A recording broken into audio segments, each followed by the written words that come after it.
करेंगे अध्याय 2 का। आगे का पॉइंट है अपना 5वां, नर युग्मोद्भिद। नर युग्मोद्भिद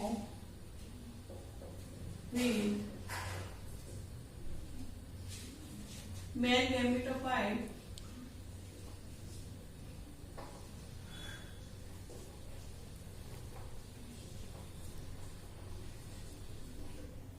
के बारे में अध्ययन करेंगे।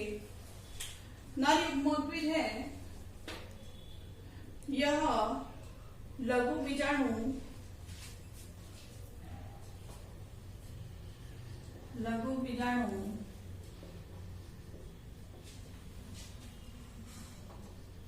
नर युग्मोद्भिद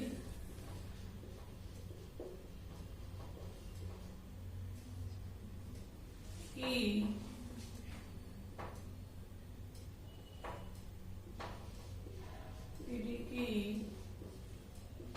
प्रथम कोशिका है। क्वेश्चन पूछे, नर युग्मोद्भिद की कोशिका कौन सी है प्रथम, तो क्या लिखेंगे? लघु बीजाणु। दूसरा है पॉइंट इसमें, ये जो लघु बीजाणु या परागकण होते हैं वह पराग नलिका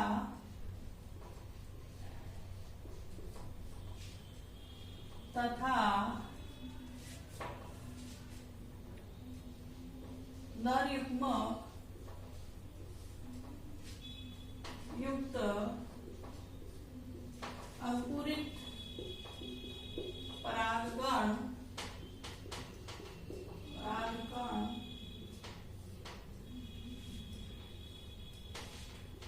नर युग्मोद्भिद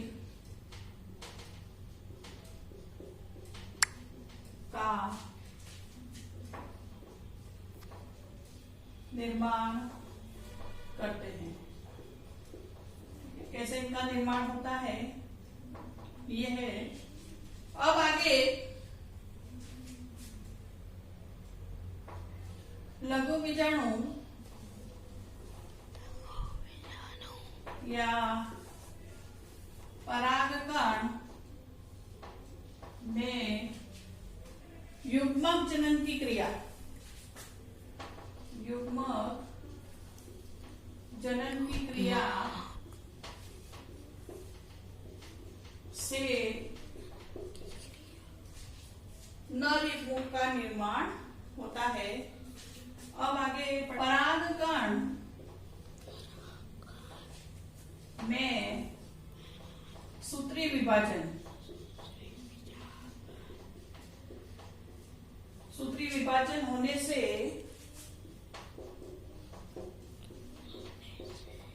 इसमें दो कोशिकाएं बनती हैं। पहली होती बड़ी, एक बड़ी कोशिका जिसको कहेंगे कायिक कोशिका, और दूसरी होती है छोटी, एक छोटी कोशिका होती है जो आकार में मसूराकार होती है। उस कोशिकाओं को क्या कहेंगे? जनन कोशिका कहते हैं। अब क्या होता है कि जनन कोशिका में भी वापस सूत्री विभाजन होता है। जनन कोशिका में सूत्री विभाजन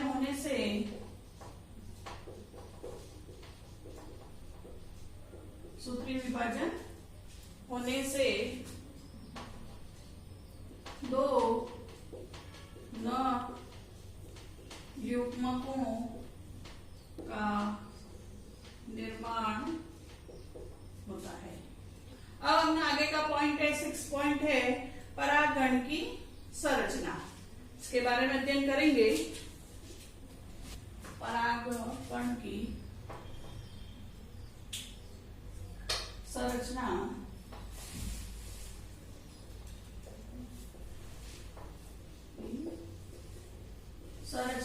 structure of the pollen gland ये जो परागकण है इनकी संरचना कैसी होती है इसके बारे में पढ़ेंगे। सबसे पहला बिंदु लिखेंगे अपन, परागकण होते हैं एक कोशिकीय होते हैं,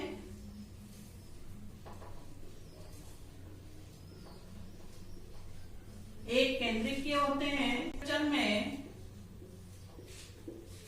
गोलाकार होते हैं। ठीक है, आगे इनका जो केंद्रक होता है वह सुस्पष्ट होता है, सुस्पष्ट केंद्रक और सघन कोशिका द्रव्य पाया जाता है।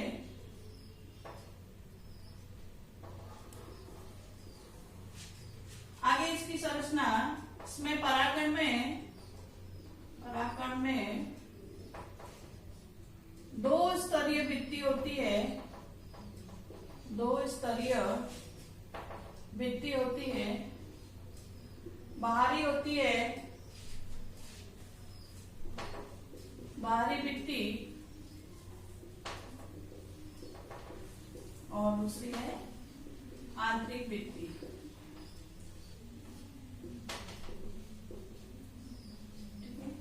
बाहरी भित्ति जो निर्माण करती है वह होती है बाह्य चोल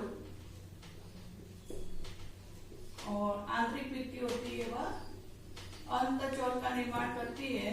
इसको डायग्राम से भी हम समझेंगे।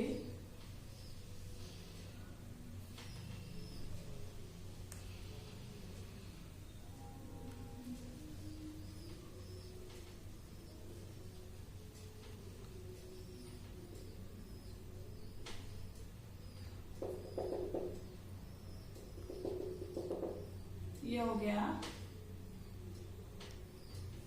बाह्य चोल,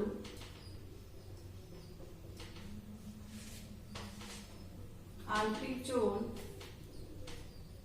अंतःचोल, केंद्रक,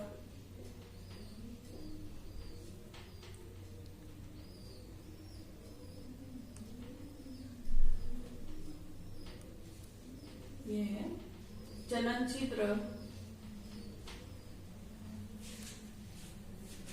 तो ये जो बाह्य चोल होता है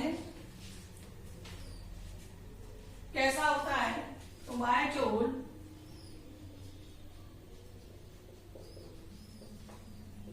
कठोर मोटा आवरण होता है और अलंकृत होता है।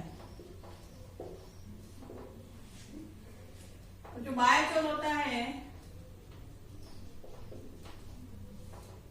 वह स्पोरोपोलेनिन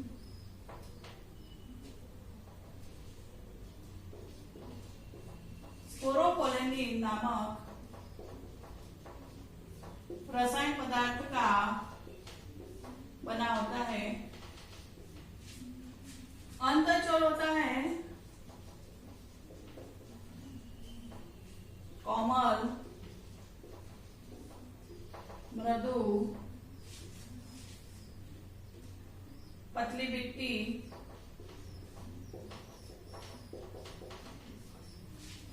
का बना होता है और अंतःचोल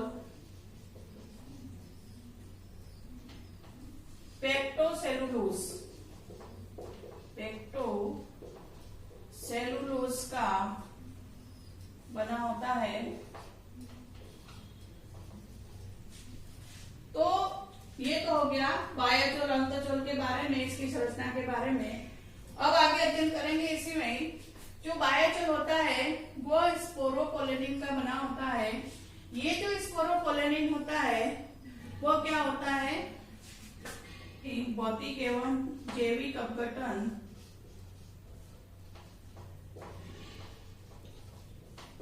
इसमें आसानी से नहीं होता है, जिससे क्या होता है परागण में प्रतिरोधक क्षमता पाई जाती है।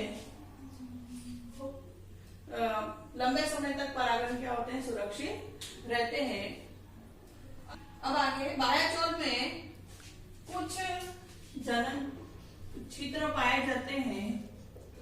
बाह्यचोल में कुछ रंध्र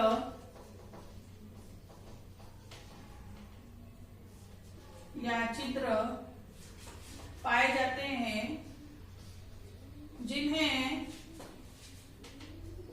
जनन छिद्र कहते हैं। जनन छिद्र स्ट्रक्चर में भी दे रखा है इसमें। अब जो द्विबीजपत्री पादप होते हैं उसमें जनन छिद्र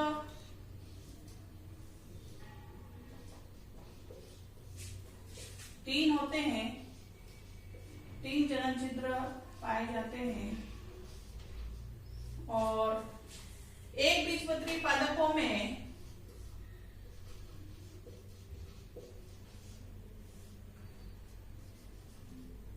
एक जनन छिद्र पाया जाता है। अब ये जो जनन छिद्र होते हैं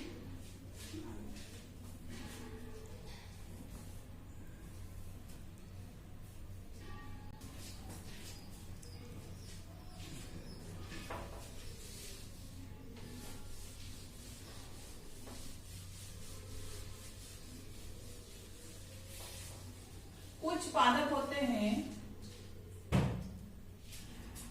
कीट परागित पादप जिनके परागण है परागकण के ऊपर एक तेलीय परत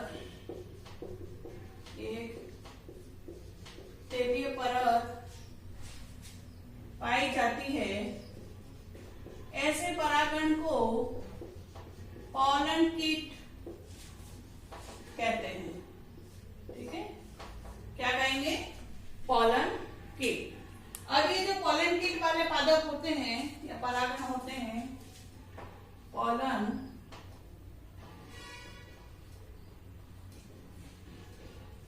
कीट वाले जो परागण होते हैं उनकी एक विशिष्ट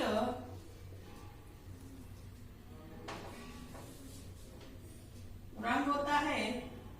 विशिष्ट प्रकार का इसमें परागण में रंग होता है और गंध होती है और इनमें चिपचिपापन पाया जाता है। ठीक है, अब चिपचिपापन भी पाया जाएगा तो क्या होगा? तो पॉलन कीट के इसमें क्या कार्य होते हैं? पॉलन कीट के कार्य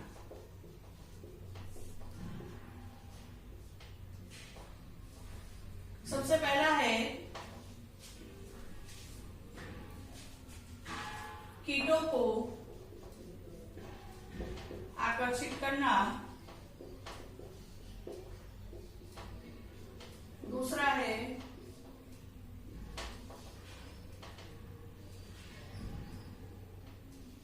परागकण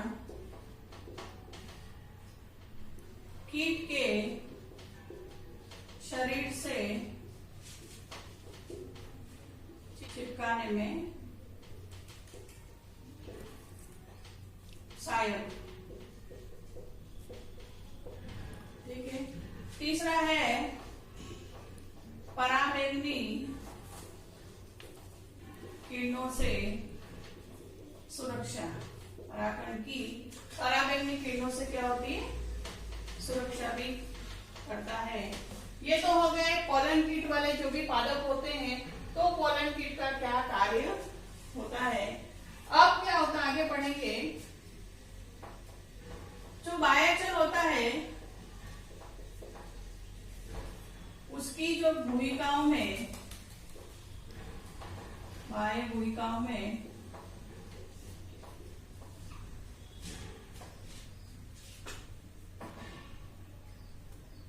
या रिक्त स्थानों में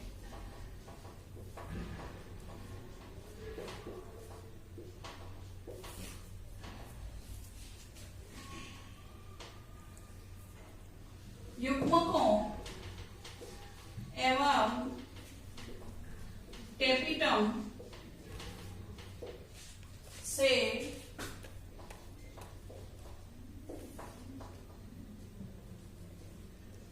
प्रोटीन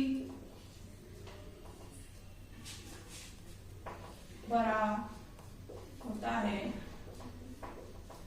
तो बाह्यचल की जो भूमिकाएं रिक्त स्थानों में क्या होता है, युग्मकों एवं टेपिटम की कोशिकाओं से प्रोटीन इसमें भरा रहता है। अब ये जो प्रोटीन होता है परागकण जब क्या होता है, नमी के संपर्क में आता है, ठीक है, नमी के संपर्क में आता है, तब ये जो प्रोटीन होता है वो परागकण से क्या हो जाता है, बाहर आ जाता है। तब क्या होता है, इस प्रोटीन पराग में जो हवा में वातावरण में आने से क्या होता है, मनुष्य में रोग उत्पन्न हो जाते हैं। मनुष्य में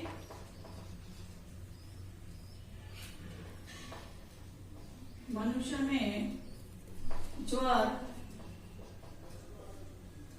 एवं विभिन्न प्रकार के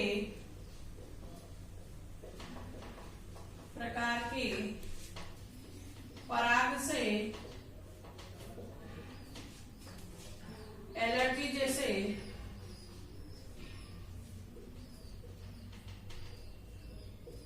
रोग उत्पन्न हो जाते हैं।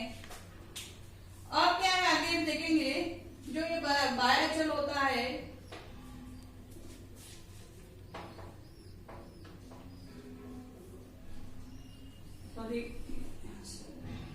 परागकण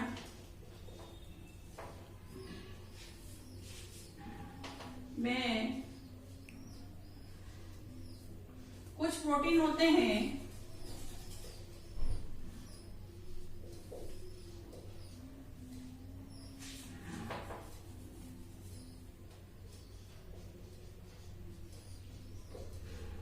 बाह्यजल में कुछ प्रोटीन जो स्त्री केसर में पारस्परिक क्रिया में सहायक होते हैं और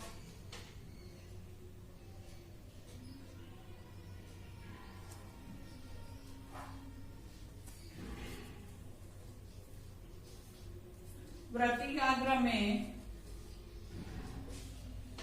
पहुंचाने में सहायक होते हैं। नर युग्मोद्भिद का परिवर्धन, इसमें नर युग्मोद्भिद का प्रारंभ लघु बीजाणु से होता है। लघु बीजाणु होते हैं, चतुष्क से जब अलग हो जाते हैं तब क्या होता है, इनके आकार में तीव्रता में वृद्धि होती है। दूसरा बिंदु, लघु बीजाणु का कोशिका द्रव्य एक पतली परिधीय परत से रूप में व्यवस्थित होती है और इसमें कुछ राजधानियां भी प्रकट होती है। नर युग्मोद्भिद का परिवर्तन में विभिन्न अवस्थाएं होती है जो दो चरणों में होती है। पहला है पराग से पूर्व और दूसरा है पराग के पश्चात संपन्न होने वाली अवस्थाएं। इसमें जो अवस्थाएं दे रखी है अंकुरण में, केंद्रक होता है, केंद्रक में बीच में विभाजन होता है, सूत्री विभाजन होने से दो केंद्रक बन जाते हैं। फिर इसमें दो कोशिकाएं बनती हैं, जनन कोशिका और कायिक कोशिका।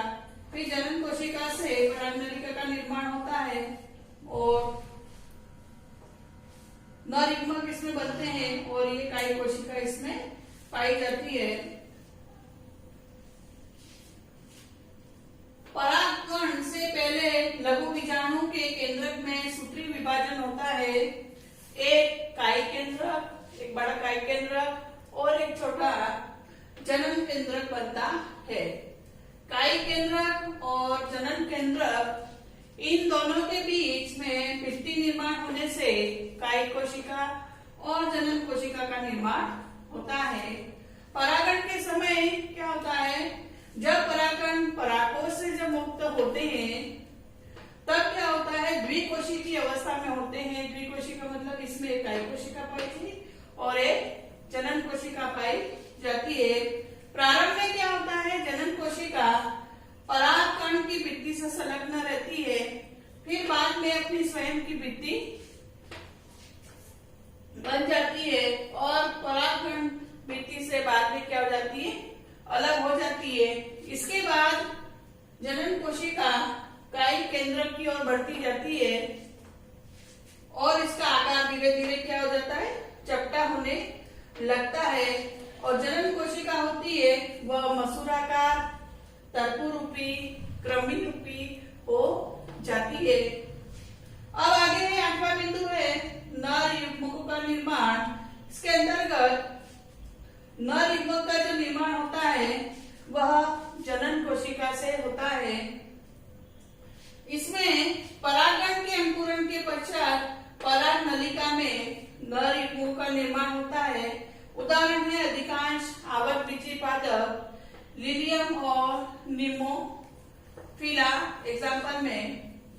कुछ एग्जाम्पल में क्या होता है, नर युग्मकों का निर्माण में परागण के तत्काल बाद लेकिन अंकुरण से पहले परागण में ही जनन कोशिका में सूत्री विभाजन हो जाता है। तब होता है जैसे बंदरबाटी और कुल्फा। तीसरा, जब वृत्तिका पर परागण के अंकुरण के समय निकलने वाली पराग नलिका वृत्तिका के नीचे की ओर बढ़ती है तब जनन कोशिका परागण से पराग नलिका में आती है। चौथा बिंदु है पराग नलिका में जनन कोशिका सूत्री विभाजन होने से दो नर युग्मक बनते हैं। दो कोशिकाएं पराग नलिका के साथ साथ दो नर युग्मक होते हैं, वो पराग नलिका के साथ साथ बीजांड में प्रवेश कर जाते हैं। प्रत्येक नर युग्मक होता है वो एक कोशिकीय, एक केंद्रकीय, अचल तथा अगुणित होते हैं। तो इस प्रकार से हमने नर युग्मोद्भिद संरचना तथा परिवर्तन में 8 बिंदु हमने पढ़े। सबसे पहला पढ़ा पुंकेसर तथा लघु बीजाणुधानी, दूसरा पढ़ा परागकोश का परिवर्तन, तीसरा पढ़ा लघु बीजाणु जनन, चौथा पढ़ा परागकोश का स्फुटन, पांचवा है नर युग्मोद्भिद, छठा है परागकण की संरचना, सातवां है नर युग्मोद्भिद का परिवर्तन और 8वां है नर युग्मक का निर्माण। इस तरह से नर युग्मोद्भिद संरचना एवं परिवर्तन के अंदर ये 8 बिंदु का अध्ययन विस्तार से किया। धन्यवाद।